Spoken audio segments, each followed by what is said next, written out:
Sejak pertengkaran itu, entah mengapa, batin Ade selalu merasa tidak tenang dan was-was. Ia bercerita kepada suaminya, dan suaminya menenangkannya agar Ade tidak terlalu dalam pikiran itu. Akan tetapi, tetap saja batin Ade tidak merasa tenang. "Bang, besok aku mau main ke rumah Teteh dan aku ingin menginap 2 hari di sana," ucap Ade mengakhiri ceritanya, dan suaminya pun mengizinkannya. Keesokan harinya, pagi-pagi sekali Ade sudah sampai di rumahku. Dengan perasaan senang, kusambut kedatangan adikku. Awalnya pembicaraan kami biasa-biasa saja, hingga akhirnya obrolan itu menjurus ke nada yang sangat serius. Ade menceritakan apa yang telah membuatnya resah, dan dia berharap akan mendapat solusinya. Diceritakan pula, selain ancamannya yang terus mengiang-ngiang, setiap malam pun Ade selalu bermimpi dikejar-kejar ular besar, melilit tubuh Ade dan mematuk beberapa kali. Sebelumnya, Ade tidak pernah bermimpi aneh seperti itu. Makanya, mimpi itu sangat meresahkan pikiran Ade. Sudahlah, jangan terlalu dipikirkan, mungkin itu efek dari ibu hamil, ucapku lembut sembari mengusap perut Ade yang semakin lama semakin buncit. Ya, kala itu Ade sedang hamil besar dan sudah menginjak 6 bulan kandungannya. Singkat cerita, Ade pun melahirkan di usia kandungan 7 bulan. Entah apa sebabnya, yang jelas perut Ade tiba-tiba saja mules dan ketuban yang sudah pecah. Seketika itu pula Ade melahirkan, dan yang pastinya bayinya itu prematur dengan berat badan 1 kilogram. Setelah bayi itu lahir, 6 jam kemudian bayinya meninggal dunia. Tentu hal ini membuat Ade terpukul dan bersedih. Seakan kepergian anaknya itu telah membuat kebahagiaannya hilang. Ade terus larut dalam kesedihannya. Ternyata Ade belum ikhlas kehilangan anaknya. Aku yang terus mencoba menghiburnya pun tetap tak bisa mengembalikan senyumannya. Ade terus melamun dan melamun hingga akhirnya Ade jatuh sakit.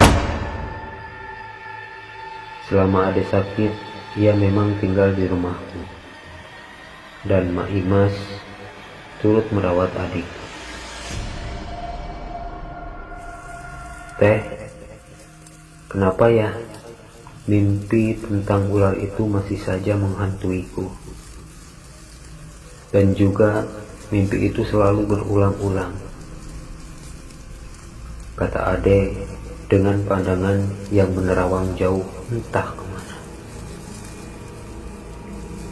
"Sudahlah, jangan terlalu pikirkan, nanti Ade semakin tambah sakit," ucapku sambil nyuapin Ade. Sebulan Ade tinggal di rumahku, namun sakitnya tidak sembuh-sembuh.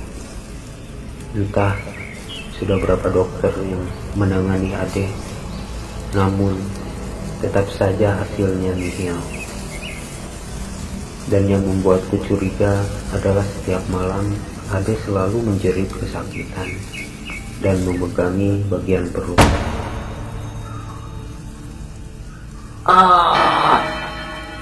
Malam itu Adek kembali teriak. "Teteh, perutku sakit sekali," jawab adek kesakitan. "Teteh panggilkan dokter ya, Dek," jawabku sedih. "Tidak usah, Teh. Tolong oleskan minyak kayu putih saja perutku," jawab adek terus memegangi perutnya. Aku menghela napas dan meraih botol minyak kayu putih itu. Perlahan aku mulai mengoleskan minyak kayu putih ke perut adek. Aku terdiam merasakan perut adek yang sangat mengeras seperti orang hamil. "Dek, perutmu mengeras sekali. Apa adek masuk angin?" Aku bertanya, namun adek hanya diam saja. Adek terus merintih memegangi perutnya yang memang agak membesar dari sebelumnya.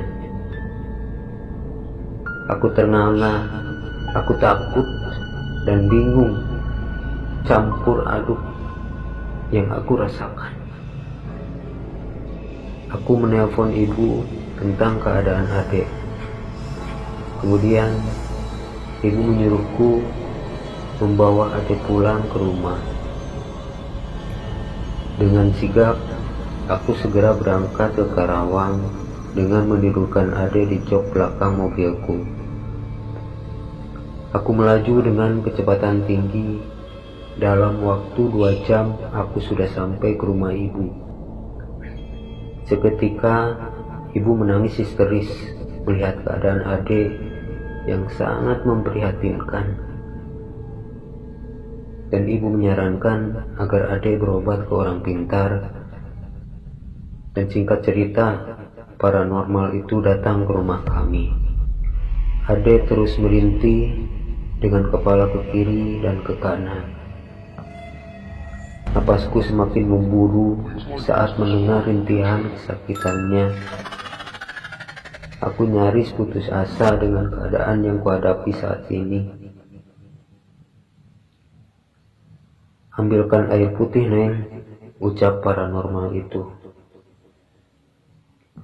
Paranormal itu, kulihat ia sedang merapalkan mantra yang ku tak mengerti apa artinya. Lalu menciprat-cipratkan air tersebut ke perut adek. Adek mengejang dengan mata melotot ke atas, lalu merintih lagi kesakitan. Paranormal itu menggeleng-gelengkan kepala, lalu berkata, "Anakmu ada yang menyantet, tentu karena adanya dendam dari seseorang. Dan juga sepertinya anakmu tidak akan bisa selamat, karena santet yang satu ini sangat mematikan. Bahkan saya tidak sanggup melawannya," ujar paranormal itu kepada ibu yang memang saat itu aku juga mendengarnya. Sontak ibu kaget. Tangisan ibu pun histeris. Tak terelakkan lagi kami panik, dan suasana rumah pun dihujani dengan tangisan dari saudara-saudaraku. Siapakah orang yang telah tega berbuat demikian? Aku marah, aku tak terima, dan ku bimbing adikku untuk mengucapkan 2 kalimat syahadat di detik-detik terakhir itu. Lalu adek menghembuskan napas terakhirnya.